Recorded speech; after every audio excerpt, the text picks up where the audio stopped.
ధర్మశాస్త్రము యేసు ప్రభువు యొక్క మరణ పునరుత్థానములను గురించి ఆయన పుట్టక మునుపు 2000కు పైగా సంవత్సరాల నుంచి కూడా ఒక వర్తమాన రూపంలో, ఒక ప్రవచన రూపంలో మన ముందుకు తీసుకొని వచ్చింది అన్న విషయాన్ని మనకు సహోదరుడు తెలిపాడు. రెండవదిగా, ధర్మశాస్త్రము అంటే తౌరాత్ అంటారు హెబ్రీయులు. మన ముస్లిం సహోదరులు కూడా తౌరాత్ అని పిలుస్తారు. అలాగే జబూరు గ్రంథం గురించి వ్యాఖ్యానించారు. జబూరు గ్రంథాన్ని దావీదు వ్రాసినటువంటి కీర్తనల గ్రంథంగా గుర్తించే అవకాశం ఉంది. ఆ తరువాత ప్రవక్తల గ్రంథాలు, ఆ తర్వాత ఇంజీల్ లేకపోతే ఇవాంజలియో లేకపోతే గాస్పోల్స్, దాన్ని మనం తెలుగులో సువార్త అని అంటాం. ఆ సువార్తల నుంచి కూడా యేసు ప్రభువు యొక్క మరణ పునరుత్థానాలను ప్రకటించడం జరిగింది. నిజానికి ధర్మశాస్త్రము, కీర్తనలు, ప్రవక్తలు మరియు సువార్తలు, ఈ 4 మనకు చాలు. ఈ 4 తప్ప వేరొక దైవ గ్రంథం ఉంది అని క్రైస్తవులకు చెప్పవలసిన అవసరం లేదు. నా చేతిలో ఉన్నటువంటి 66 పుస్తకాలు ఉన్నటువంటి బైబిల్ గ్రంథము దేవుని గ్రంథము. ఇది మాత్రమే లేఖనము అన్నది నా అభిప్రాయం. ఇది మాత్రమే లేఖనము అన్నది క్రైస్తవుల విశ్వాసం. ఎందుకు అంటే, యేసు ప్రభువు వారి మరణ పునరుత్థానాల తరువాత వారిని వెంబడించినటువంటి అపోస్తలులు, హవారీన్ అని పిలిచారు ఖురాన్ గ్రంథంలో వారిని. వారు ఏ గ్రంథాలనైతే ధృవీకరించి ఇవి మీరు నడవవలసినటువంటి త్రోవా అని చెప్పారో వాటిని మాత్రమే క్రైస్తవులు లేకపోతే విశ్వాసులు యేసు ప్రభువు యొక్క మరణ పునరుత్థానాలను విశ్వసించి, ఆయన తిరిగి ఖయామత్ కే దిన్ అంటే మమ్మల్ని తీర్పు తీర్చడానికి రాబోతున్నాడు, ఆ దినమున నన్ను లేపి అడిగినప్పుడు యేసు ప్రభువుకు నేను సమాధానం చెప్పాలి, కాబట్టి ఆయన నా చేతికి ఇచ్చినటువంటి గ్రంథాన్ని నేను పట్టుకుంటే చాలు అన్నటువంటి విశ్వాసంతో క్రైస్తవులు ముందుకెళ్తున్నారు. అయితే యేసు ప్రభువు యొక్క మరణ పునరుత్థానాల గురించి నేను మూడే విషయాలు నేను మీకు చెప్పి ముగిస్తాను. నాకు తెలుసు మీ భోజనానికి నిద్రకు నడుమ నేను నిలబడుకున్నానే, right? I'm very well aware that I'm between your food and sleep, so I will not take too much of your time.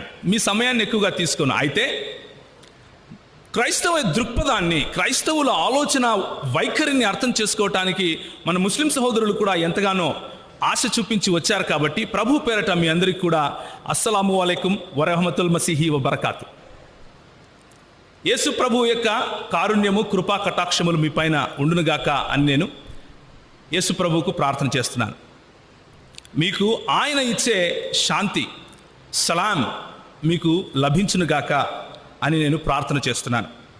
ఎందుకు అంటే, యేసు ప్రభు వారు మరణం నుంచి పునరుత్థానుడైన తర్వాత ఒక మాట అన్నారు, షలామ్ లేక్ అన్నారు. అది హెబ్రీ పదం లేకపోతే అరమాయిక్ పదం. అదే మాటను తరువాత 600 సంవత్సరాల తర్వాత వచ్చినటువంటి ఇస్లామీ సముదాయం తీసుకుని అస్సలాము అలైకుం అని చెప్పారు. దానికి అర్థం కూడా సమాధానము మీకు చెందునుగాక. యేసు ప్రభు వారు మాత్రమే ఆ మాట నిజంగా పలుకగలరు. ఎందుకు అంటే, ఆయన ఏం చెప్పారు అంటే, నేను సమాధానాన్ని, లోకములో ఉన్న సమాధానాన్ని కాదు, నా సమాధానాన్ని నేను మీకు ఇచ్చి వెళ్తున్నాను అని ఆయన చెప్పారు. కాబట్టి హల్లెలూయా.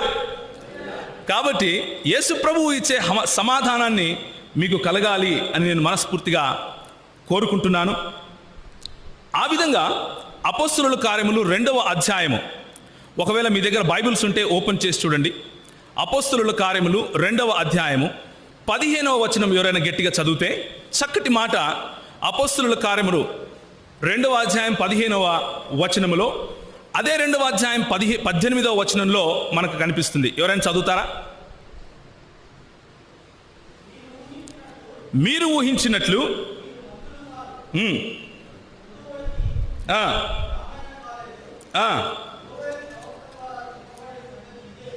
23వ వచనానికి వెళ్ళిపోదాం డైరెక్ట్గా. ఇక్కడ ఏం జరుగుతుంది అంటే, నేను ఎందుకు ఆ వచనం చదవమని చెప్పాను అంటే, సందర్భాన్ని అర్థం చేసుకోవాలి అని చెప్పి యేసు ప్రభువు మరణించాడు. యేసు ప్రభువు మరణించి తిరిగి లేచిన తర్వాత ఆయన ఒక మాట చెప్పాడు హవారీయులకు, లేకపోతే ఆయనను అనుసరించే క్రైస్తవులు అని తరువాత పిలువబడినటువంటి శిష్యులకు. ఏమని చెప్తున్నాడు అంటే, మీరు ఇచ్చటనే యెరూషలేములోనే వేచి ఉండండి, మీపైన పరిశుద్ధాత్ముడు తన ప్రత్యక్షతను, తన కుమ్మరిస్తాడు. ఆ తరువాత మీరు యూదయలోను యెరూషలేములోను భూ దిగంతముల వరకు నాకు సాక్షులుగా ఉంటారు అని చెప్పాడు. ఆ మాట చెబుతూ పేతురు మాట్లాడుతున్నటువంటి మాట ఏమని మాట్లాడుతున్నాడు అంటే 23వ వచనం, దేవుడు నిశ్చయించిన సంకల్పమును ఆయన భవిష్యత్ జ్ఞానమును అనుసరించి అప్పగించబడిన ఈయన మీరు దుష్టుల చేత సిలువ వేయించి చంపితిరి. యేసు ప్రభువు మరణించలేదు అని చెప్పటానికి మన మిత్రులకు ఉన్నటువంటి అపోహలు, లేకపోతే మన మిత్రులలో ఉన్నటువంటి ప్రశ్నలలో ఇది ఒకటి. ఏమిటి అంటే, యేసు ప్రభు చనిపోవటం దేవుని చిత్తమా? దేవుడు ఎక్కడైనా తన ప్రవక్తలను చంపనిస్తాడా? దేవుడు ఎక్కడైనా తనను నమ్మిన వారిని చస్తూ ఉంటే చూస్తూ ఉంటాడా అన్నటువంటి ప్రశ్న. అయితే నిజానికి వారు ఆ మాటను చెబుతూ ఏం చెప్తారు అంటే, ఇది ఎవరి చిత్తము?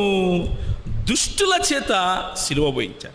దుష్టుల చిత్తం, అది దేవుని చిత్తం కాదు, పరిసయ్యుల చిత్తము.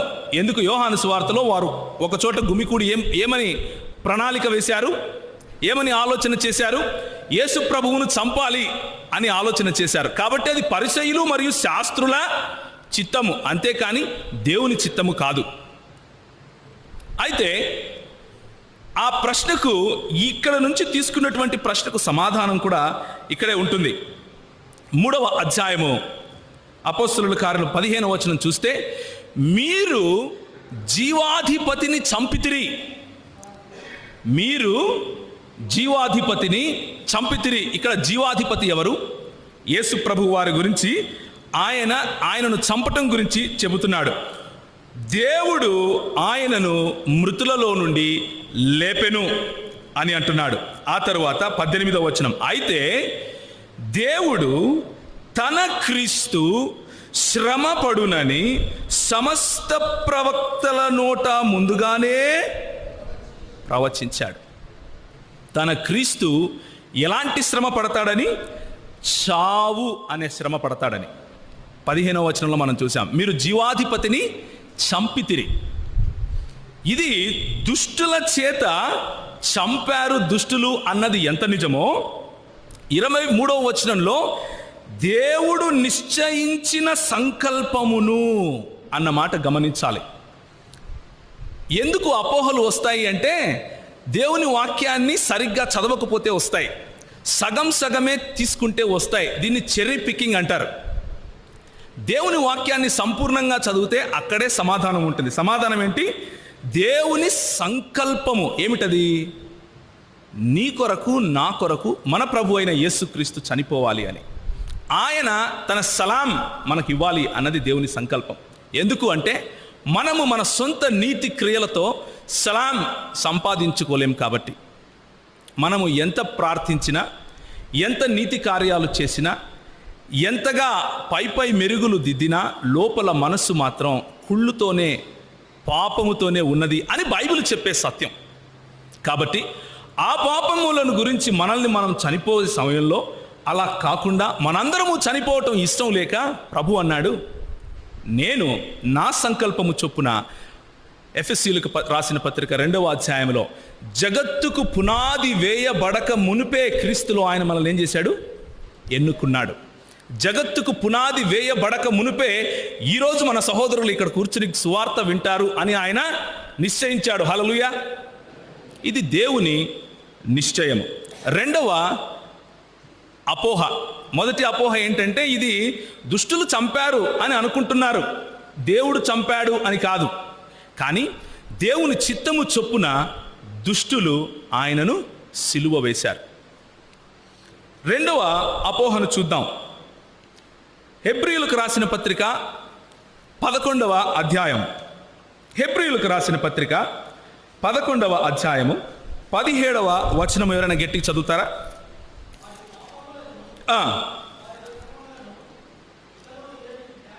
అబ్రహాము శోధింపబడి అన్న దగ్గర చదవాలి బ్రదర్. 11వ అధ్యాయం 17వ వచనం.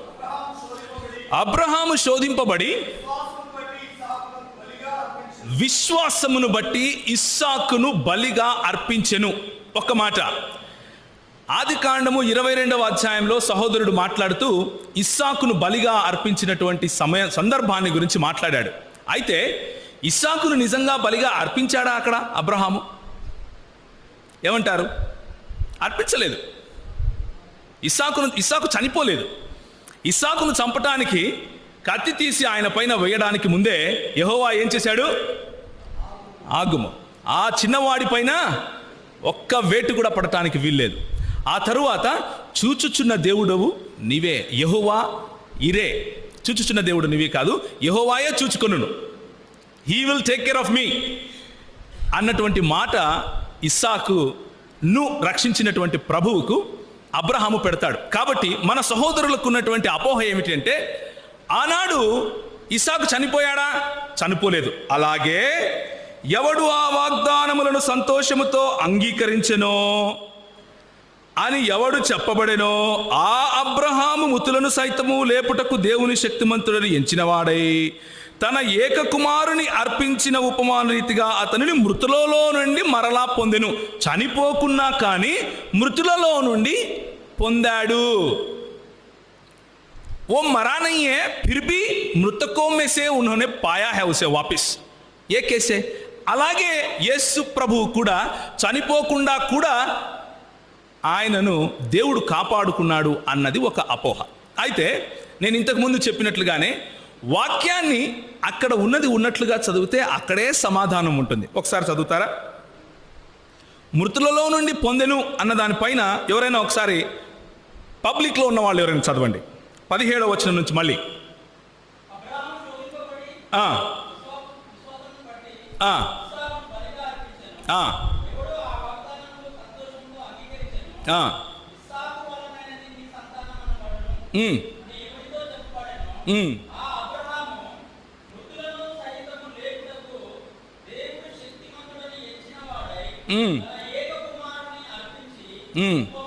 ఉపమాన, మళ్ళీ చదవండి.